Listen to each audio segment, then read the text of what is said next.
거기에 박헌영이 아들과 같이 시작해서 이 좌파가 된 게 바로 박원순입니다. 그 두 사람이 한 민족문제연구소가 제작 지원을 해준 거로 만드는 다큐멘터리인데 내용이 이런 겁니다. 이승만 박사가 미국 상해를 딱 가면서 정말 외국에서 떠돌면서 독립운동을 거의 36년 동안 내내 하셨는데, 이승만 박사는 교포들 돈 뜯어먹은 사기꾼이고 그 돈 가지고 횡령해 먹었고 범죄자라서 미국에서 여권을 못 받았다, 이렇게 음해를 했습니다. 근데 왜 여권을 못 받았냐? 그렇습니다. 여권을 못 받았습니다. 왜냐? 그 당시 우리 조선은 일본에 합병되었기 때문에 국제법적으로, 국내법적으로 일본인이에요. 그러니까 일본 여권을 신청하면 다 받을 수 있는데, 이승만 박사는 내가 왜 일본 여권을 신청하느냐? 안 받았습니다. 그래서 이승만 박사는 여권이 아니고 자기 스스로가 신분 확인증을 하나 만들었습니다. 이 사람은 조선국 출신으로 이 여권을 받을 수 없는 상황인데 누구고 이런 사람이라는 걸 해가지고 미국의 그 상원의원의 그 보정 사인을 받고, 또 이렇게 국무부라든가 미국 정부의 관리들의 사인을 받아가 그 여권이 아닌 가란 종이를, 이만한 종이를 그냥 2페이지 보시, 이거를 신분 확인증을 들고 전 세계를 돌아다녔습니다. 그러니까 이분은 공항에 있는 출입국 관리사무소에서 안 되는 거죠.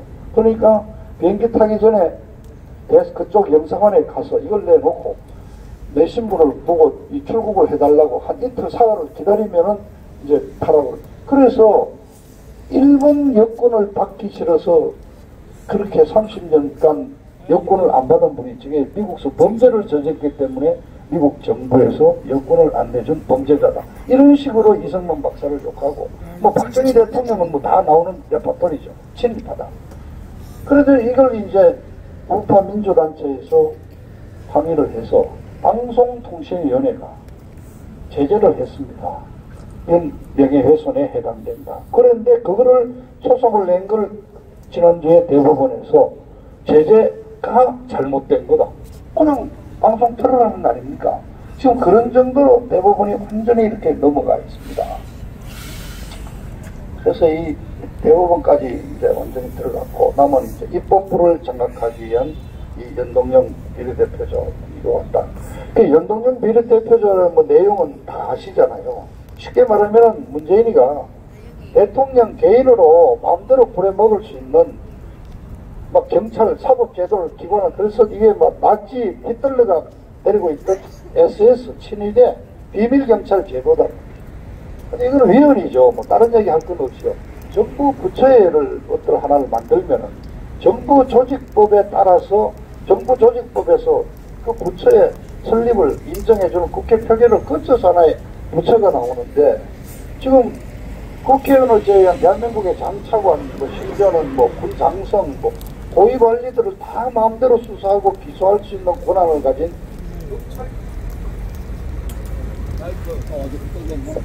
검찰청보다도 더 높은 자리에 있는 더 특별한 아주 검찰청을 하나 만드는데,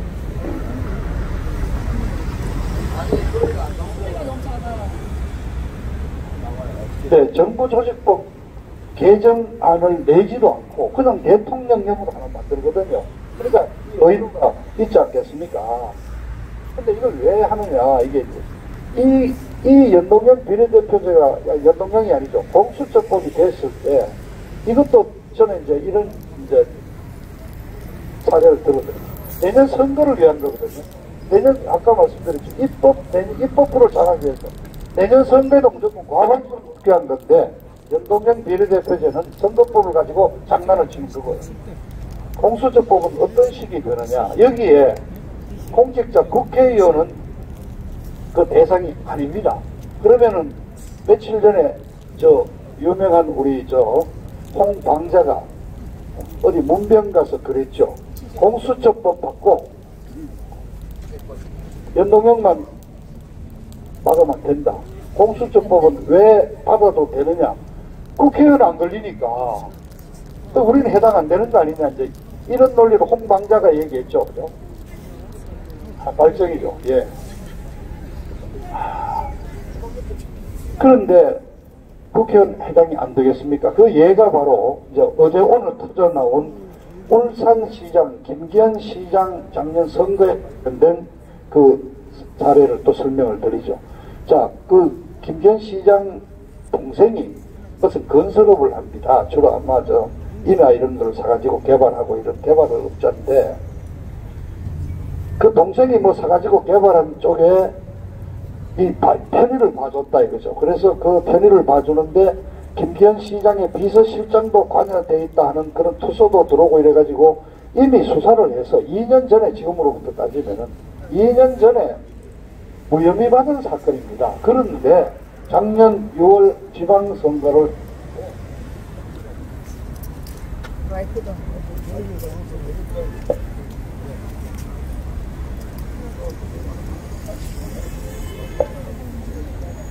네. 여보세요. 3년 3월에 네네네. 청와대 민정수석실에서 김기현 시장에 관련된 그 비리에 관련된 또 새로운 첩보를 하나 입수했다 해서 이거를 울산경찰청으로 내려보내지 않습니까?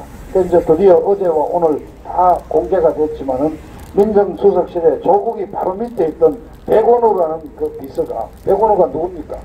노무현이 장례식 때 그 당시 이명박 대통령이 오니까 일어서서 살인자, 살인마 그러고 이명박한테 손가락질해서 그걸로 일어선 친구 아닙니까? 그걸로 국회의원 부분도 묻죠.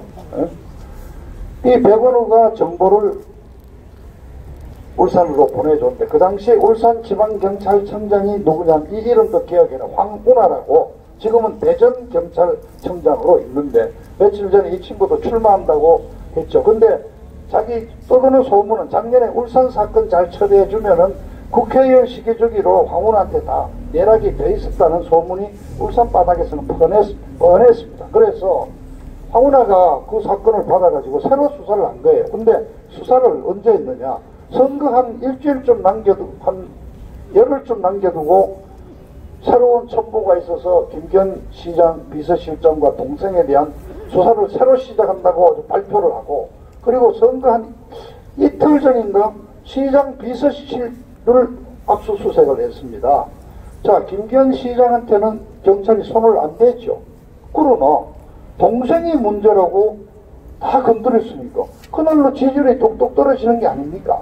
그래, 국회의원은 일단 공수처에 피해가 있는 것처럼 보이지만은 국회의원 동생이 했다거나 사촌이 했다거나 뭐 아들이 뭐 했다고 국회의원들이 다 처벌할 수 있는 거예요. 그러니까 대상에 빠져있는 국회의원도 이런 식으로 잡아넣을 수 있는데 어마어마한 공포정치가 자행이 되는 거 아닙니까?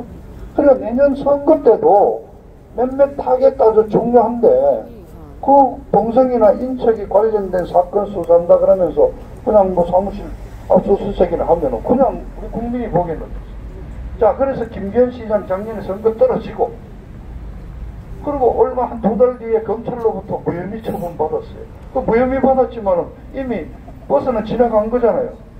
그 왜 그랬느냐? 울산시장 지금 현재 하고 있는 친구가 송철호라고 뭐 문재인이하고 둘도 없는 친구래요. 그래, 대통령 친구 하나 봐주기 위해서 조국이가 달라드는 겁니다. 그러니까 이 조국이가 하여튼 우리한테는 큰 선물을 많이 주고 있습니다. 하여튼 조국 수사를 하는 과정에서 지금 이런 이제 일이가 계속 나오고 이제 하는 거죠. 제가 지난번 연습 때 그랬죠. 11월 9일과 10일은 하루 차이지만은 완전히 다르다고.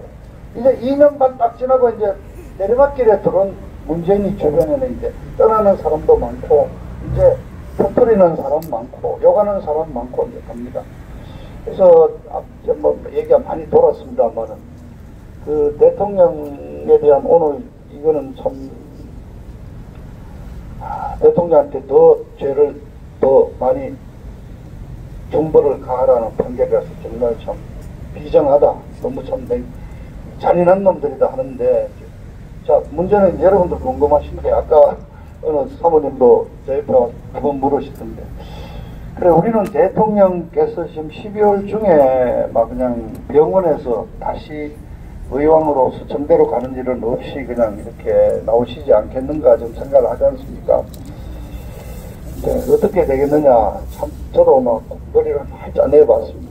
근데 최근에 이제 불길한 그런 조짐들이 보이죠. 갑자기 한겨레신문, 경향신문, 오마이뉴스 이런 데서 무슨 수감 중인 죄수가 말이지 2달씩 병원에, 외부 병원에 와서 누워있는 경우는 없었다 그러고 특혜다 그러고 갑자기 성모병원에 계신 그 대통령에 대한 막 이렇게 그런 뻔의 기사들이 몇 번 나오고, 그리고 갑자기 분위기가 다시 서청대로 돌려보낸다는 얘기가 좀 바닥에 퍼지고 있습니다. 근데 이제 뭐 오늘 아까 말씀드렸지만 오늘 이거는 이제 법원에 하는 일이고, 이왕 5년 확정된 게 뭐 형이 뭐 더 붙어봤자 한 1, 2년짜리니까 뭐 이게 직접적인 연관은 아니지만 이런 게 어쨌든 대법원의 판결 같은 게 어쨌든 형 집행정지라거나 사면이나 이런 데 영향을 미치는 것은 분명합니다. 사면은 좀 문제가 있죠. 그래 저희들은 오늘 경우에 이것만 그냥 간단히 그냥 파기환송하지 않고 그냥 확정하는 거로 해서 빨리 형을 확정하는 거로 해서 사면을 하려는 그런 순서가 아닌가 또 생각을 했는데, 파기환송되면은 다시 어쨌든 서류를 뒤져보고 하는 과정에서 한두 달 더 걸리거든요. 자, 그래서 이렇습니다. 자, 박근혜 대통령이 자유의 완전한 무죄는 아니지만 그래도 활동하실 수 있는 시점이 12월 25일 성탄절을 전후한 12월이죠. 그 다음에 하나는 내년 1월 하순에 있는 구정을 앞두고 어떤 민심을 좀 또 떠보기 위하고 잡기 위한 어떤 그런 거. 그 다음에 3.1절 말하자면 특사가 매년 있어 왔습니다. 세 가지 경우가 되는데, 그동안 우리 조 대표님 12월 중에 뭐 우리는 나오기를 바라고 있습니다. 그리고 이제 또 이런 기사도 나왔죠. 한명숙 전 총리, 뭐 이광재 국회의원 하던 친구, 정동태 의원, 이석기를 제외한 뭐 이런 몇몇들을 사면을 해준다. 사면을 하면서 대통령을 또 이렇게 이제 뭐 풀어주는 거로 해서 좀 희석을 시키지 않느냐, 이제 이런 또 예상도 해서, 그리고 또 홍문종 위원님께서, 대표님께서 부산 내려가서 문재인이가 자기가 배려를 하고 있다는 말씀을 했고 그랬죠. 12월 중에 대통령께서 형 집행정지 형식으로 나오지 않을까.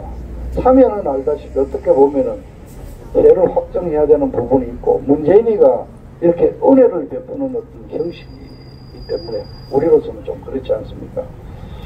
근데 이제 오늘 이런 또 파기환송이 되고, 그래서 25년짜리 국정농단 부분과 지금 특활비가 빨리 대법원 확정 판결이 날 가능성이 없으면은 사면은 이제 물 건너가는 거 아닌가, 이렇게 할 수도 있는데, 또 이런 문제는 있습니다. 그 법조인들과 충분히 해보니까 사면도 가능한 부분은 있습니다. 뭐냐 하면은 현재 확정이 되어 있는 2년형에 대해서 사면을 해줄 수가 있는데, 그 대신 남은 25년과 이 5년짜리 이 형에 대해서는 이제 재판이 확정될 때까지 불구속으로 재판을 받을 수 있게 하는 걸로 해서, 그러고 나면 이제 또 다른 문제가, 만일 이 정권이 계속 간다면은 내년 어느 시점에 형이 확정됐을 때 대통령께서 다시 한번 사면을 또 받아야 되는 문제가 있게 됩니다. 그래서 저희들은 사면이라는 걸 처음부터 바라지 않고, 70 가까운 고령이시고 여성이고 몸이 상당한 중병이 있어서 외부 가료까지 받아야 될 상황으로 판정이 됐으니까 현 집행정지로 나오셔야 되지 않느냐. 그래서 여러분 변호사님들이 현 집행정지를 좀 잇따라 좀 제출하고 있습니다. 그래서 저는 뭐 오늘 판결이 크게 그렇게 맺힌 건 아니고 좀 결국 정황인데, 이 정세의 변화인데, 저는 한 가지 이제 희망을 갖는 게 지금 현재 문재인이는 굉장히 어려운 처지에 몰려 있습니다. 약세에 모여 있습니다. 자, 이 지소미아 얘기를 하겠는데 지소미아가 그냥 일본과의 문제가 아니고 지소미아를 통해서 한일 관계가 깨지고 깨지면서 한미일 삼각관계가 깨지는 거거든요. 그리고 지소미아를 계속 연장하라는 미국의 강력한 압박이 있었음에도 불구하고 사실은 그날 22일 오후까지만 해도 무슨 고민정 대변인 통해서 절대 말하자면 바뀌는 일이 없을 거라는 식으로까지 나왔거든요. 근데 오후 6시에 바뀌었지 않습니까? 이제 연장을 하는 거로 됐는데 강력한 미국의 어떤 압력이 있었을 거 아니겠습니까? 그건 알 수가 없죠. 여러 가지 소문은 돌고 있습니다만은. 근데 이 지소미아 사태를 통해서 한 가지 얻은 거는 확실한 게 여러 외신을 통해서 미국 정부가 한국의 문재인 정부의 실체에 대해서 확실히 알았고 더 나아가서 문재인이라는 이 지도자에 대해서 어떤 사람인가 하는 걸 확실히 인식을 가졌거든요. 그래서 바로 그 다음날 새벽에 비건 우리 하고 있는 특별 대표가 앞으로 한미 관계는 재정립할 거다고 그랬거든요.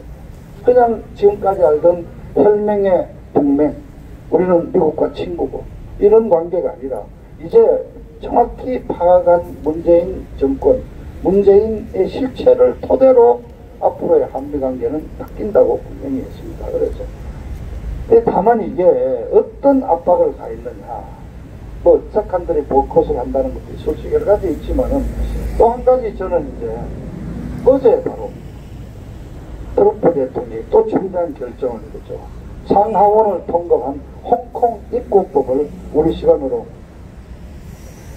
오늘 새벽입니다. 어제 새벽에 서명했지 않습니까? 그 바람에 오늘 주식시장이 난리가 나고 여러 가지 있지만 홍콩에 대해서 서명한 게 어떤 내용이냐? 홍콩의 인권을 말하자면 홍콩 주민의 인권을 탄압하는데 개입했다는 게 드러난다면은 그 개인이나 그 회사나 어떤 단체에 대해서 미국이 제재를 가한다는 겁니다. 굉장히 엄한 겁니다. 미국 저 수천 마일 떨어져 있는 미국이 이 홍콩에 있는 시위에 대해서 어떤 인권을 탄압하는 사례가 있다면은 그 중국이겠죠. 중국 사람에게 대해 중국 관리에 대해서 중국 어떤 단체에 대해서 제재를 가한다는 겁니다. 그러니까 홍콩 인권을 서명을 한 트럼프 대통령. 그동안 트럼프 대통령이 6월 말에 서울에 와서 어쨌든 잠깐 다녀갔지만은 만나고 갔고 또 우리 조은진 대표님이 바로 불 2주 3주 됐습니까? 미국 가서 어쨌든 해왔고 그러면서 미국 조회에 지금 미국 국무성이나 미국의 의회에 아주 영향력 있는 의원들이 공식으로 내놓은 건 없지만은 이미 여러 단체라든가 정책기관들에서는 박근혜 대통령의 탄핵이 잘못된 거고 상당한 지금 인권 침해가 이루어지고 있고 문제를 삼아야 된다는 얘기들이 많이 나오지 않습니까? 저는 그렇습니다. 지금 문재인이 정권을 좀 어느 분이 끌어내린다고 좀 광화문 쪽에서 어느 목사님이 열심히 하고 계신데 과연 우리가 그냥 100만 명이 나온다고 문재인이가 내려오겠습니까? 쟤들은 이미 대한민국 국론의 분열을 지키고 저는 대규모만 얻고 가겠다고 했는데 결국은 큰 세계적인 흐름에서 우리는 구체적으로 남북관, 미국, 중국 이 패권 어떤 구도 속에서 결국 어떤 미국이 북한에 대한 평정 작업을 정리하는 이런 과정에서 어떤 결론이 날 수밖에 없거든요. 그래서 근데 이제 미국 대통령 선거가 시작이 됩니다. 내년 대통령 선거 날짜가 11월 3일입니다. 근데 미국 선거는 1월 하순경에 열리는 이른바 뉴햄프셔 프라이머리, 뉴햄프셔주의 예비선거, 그 다음에 중부에 있는 아이오와 코커스, 아이오와의 주에서 시작되는 당원 투표, 여기에서부터 시작이 되는데 제가 날짜까지 다 체크했습니다. 내년은 2월 초에 시작을 합니다. 그런데 미국도 우리처럼 마찬가지로 그런 코커스나 프라이머리가 시작되면은 예비 후보가 등록을 해야 되고 가서 사전 선거를 해야 되고 결국 내년 초부터 대통령 선거가 시작이 됩니다. 그래서 내년 1월 달에 트럼프 대통령이 할 일은 1월 한 25일입니까? 이른바 연두교섭 국정연설을 하는 그 행사를 제외하고는 내년 초부터 이제 대통령 선거에 들어갑니다. 트럼프로서도 지금 재선이 두 번 당선되는 게 당면 목표죠. 그런데 내년에 지금 뭐 민주당이 약하니까 뭐 이 선거도 언제 기회를 하면 제가 민주당이 어떻게 돌아가고 있는지 설명하겠습니다. 트럼프 대통령이 당선된다고 보면 이것만 말씀드리죠. 뭐 안 춥습니까? 괜찮습니까? 네. 트럼프 대통령은 공화당의 단독 후보입니다. 아직 다른 후보가 없습니다. 그런데 민주당에서 올해 3월 달에 후보가 21명이 나왔습니다. 그래서 CNN이 5월 달에 그 후보 토론회 할 때 한 번에 못 해가지고 10명, 11명 두 번에 걸쳐서 이틀에 걸쳐서 후보 토론회를 했습니다. 그래서 이제 1% 안 되는 다 정리하고 현재 11명이 이제 후보로 TV 토론 자격이 있는 걸로 됩니다. 이렇게 21명이 나왔다는 건 두 가지 중에 하나죠. 트럼프가 하도 쓰레기 같은 평가를 받아가지고 아무나 나와도 공천만 받으면은 이길 수 있다는 말하자면은 자신이 있을 때 다 나올 수 있는 아니면은 내년은 죽었다 깨나도 트럼프를 이길 수가 없다. 그래서 아예 내년 선거 때 나는 차기를 노리고 얼굴이라도 알려야 되겠다 하고 어중이 떠중이들이 다 나온 경우 이 둘 중에 하나입니다. 어느 쪽이겠습니까? 이 두 번째입니다. 두 번째. 그래서 지금 이제 2명, 3명이 정리가 대충 됐는데 갑자기 며칠 전에 또 블룸버그라고 4,500 잡지에서 꼽은 전 세계에서 14번째로 돈 많은 억만 장자가 지금 또 도전을 했죠. 근데 뭐 이 그런 부자가 하여튼 트럼프가 가장 유력하다고 보는데 트럼프의 재선가도 내년 선거운동에서 선거운동을 망칠 수 있는 가장 큰 요인이 바로 뭐냐면 북한 문제입니다. 만일 북한이 내년 선거 한참 진행 중인 상황에서 아마 이게 5월 말경에 이제 공화당 민주당이 차례대로 대통령 후보가 확정이 되거든요. 한 4월이나 5월 초, 4월 말경쯤에 핵미사일 실험, ICBM 실험 같은 걸 하나 터뜨린다거나 잠수함 발사 미사일 SLBM 같은 걸 터뜨릴 때 제일 타격을 입는 게 트럼프 대통령. 그렇게 되면 어떻게 되느냐. 트럼프 네가 대통령 하는 동안에 전임 오바마 클린턴을 욕하면서 북한 문제는 네가 완전히 잡았다고 그랬고 뭐 김정은이는 네 친구라고 그렇게 자랑했는데 김정은이 저렇게 미국을 향해서 도발을 해. 너 완전히 거짓말했구냐. 너 뭐했냐. 완전히 트럼프가 병신되는 거예요. 그래서 선거 전에 군사안보적인 측면에서 본다면 트럼프 대통령이 북한 문제를 어떤 식인가 내년 선거 때 어떤 그런 돌발 상황이 벌어지지 않도록 정리하는 어떤 작은 모종의 조처가 나올 수밖에 없다. 이제 한 달 남았습니다. 이를 북한 문제를 정리해 놓지 않고는 내년 선거전을 선거운동 캠페인을 마음대로 할 수 없다. 그래서 뭐 제뿐만 아니라 제가 군사 전문가는 아니지만 그래도 우리가 이렇게 서로 정보를 교환하면서 유튜브들과 많이 이렇게 하는데 하여튼 금년 가기 전에 미국에서 시작되는 북한 어떤 변화, 뭐 레짐 체인지 또는 맨 체인지라는 말을 쓰면 아주 쉽게 사람 바꾸는 거 어떤 그런 변화가 있으면은 바로 남쪽에 이른바 스스로 얘기했죠. 남쪽 대통령하고 있는 이 남쪽의 문재인이거든. 바로 변화가 올 수밖에 없게 되겠죠. 그래서 그런 여러 가지 변화가 지금 이제 임박해 있다고 저는 보고 있습니다. 그래서 우리로서는 하루빨리 대통령께서 나오시고 뭔가 어떤 지침을 주시고 그렇게 하면은 제가 지난주에 토론회 때도 말씀했지만 저는 12월 정기국회가 12월 10일 끝납니다. 그러니까 어제 이제 연동형 비례대표제가 자동으로 본회의로 넘어갔죠.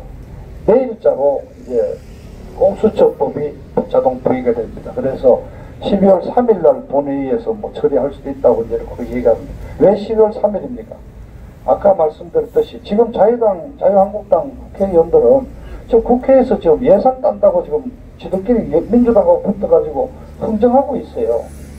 지금 이 나라가 지금 이렇게 완전히 좌빨 독재국가로 지금 넘어가는 이런 위기 상황을 맞이해 있는데 뭐 지역구 예산 한 10억 더 따가간다고 이게 나라가 바뀌고 내년에 자기 국회의원 공천 받고 합니까? 그런데 이 사람들은 거기에 좀 사로잡혀가지고 작년에 460조이던 예산이 한꺼번에 올해 510조로 무려 50조 몇 퍼센트입니까? 계산해 보십시오. 2, 3% 증가하는 예산 갑자기 몇십 프로가 뛰잖아요. 20%씩 이렇게. 이거 내년 선거를 앞두고 민주당이 막 그냥 풀어주겠다는 거 아닙니까?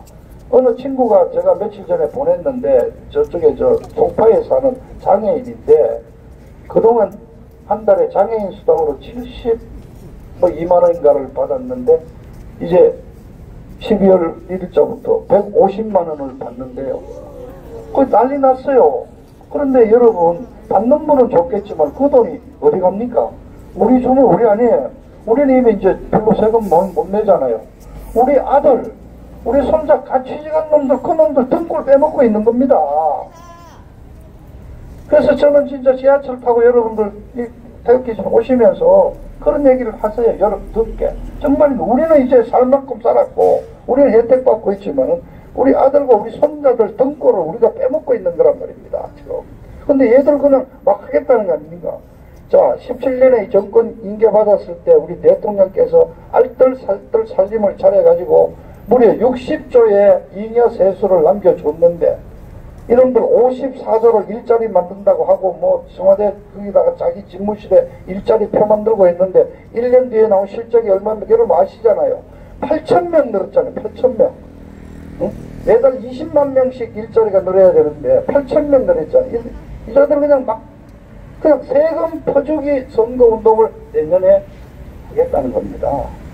그래서 저는 한번 보십시오. 이 연말 가기 전에 국제정세 지금 홍콩 상황이 심각했지 않습니까?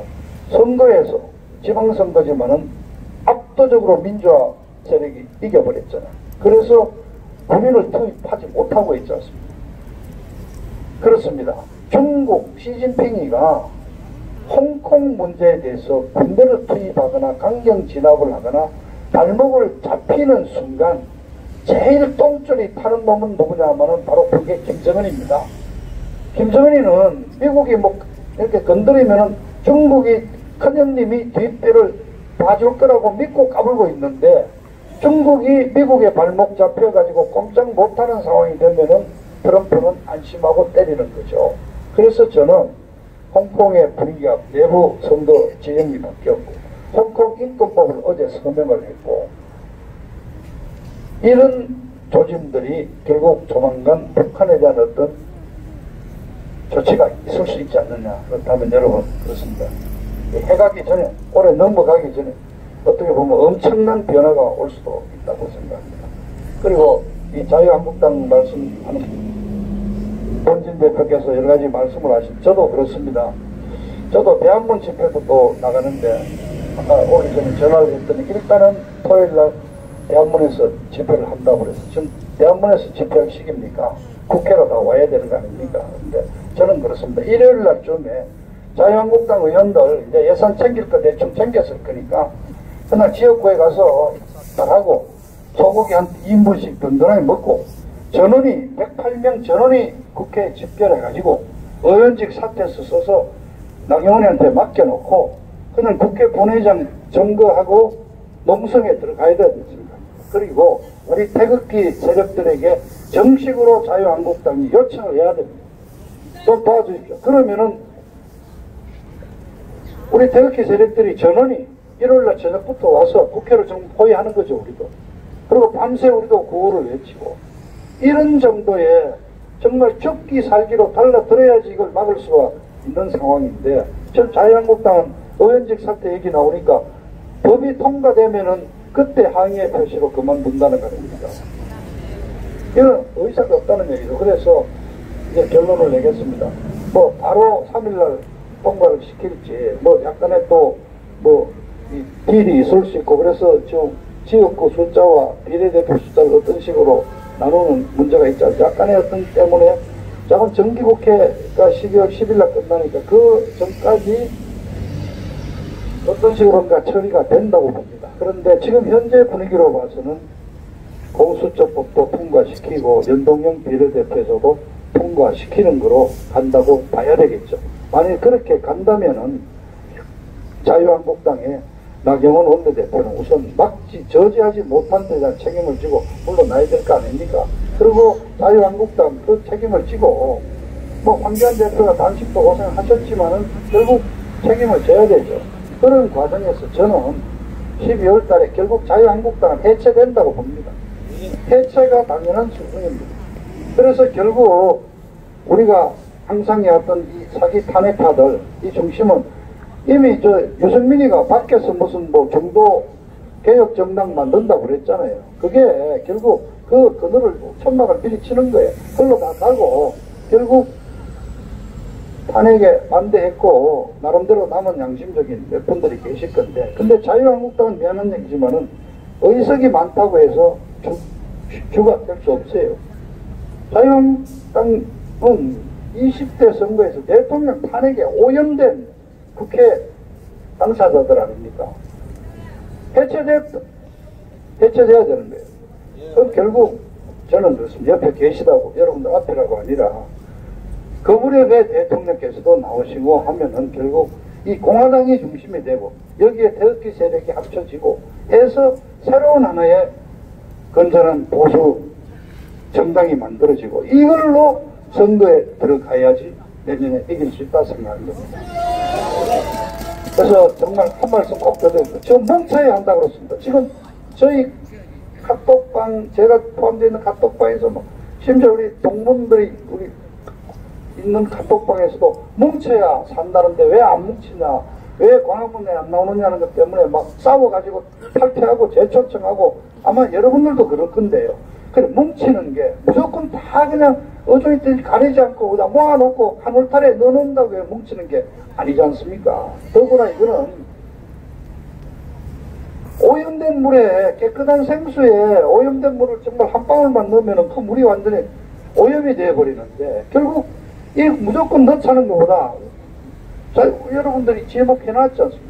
몇 명 안 되잖아요.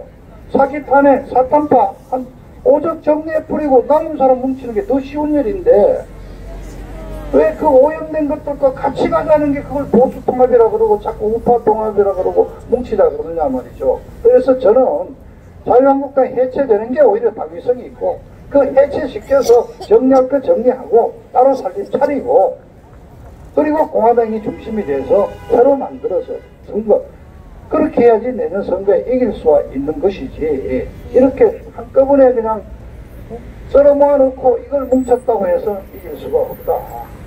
그래서 여러분 뭐 좀 더 고생하셔야 되겠습니다. 내년 한 4월까지 뭐 이제 한 넉 달만 더 하면 되지 않습니까? 오늘 저 배도 보시고 할 건데 이제 이 정도로 줄이겠습니다. 뭐 혹시 틀린 얘기 있으면 우리 조 대표님께서 조금 더 보완을 해 주십시오. 감사합니다.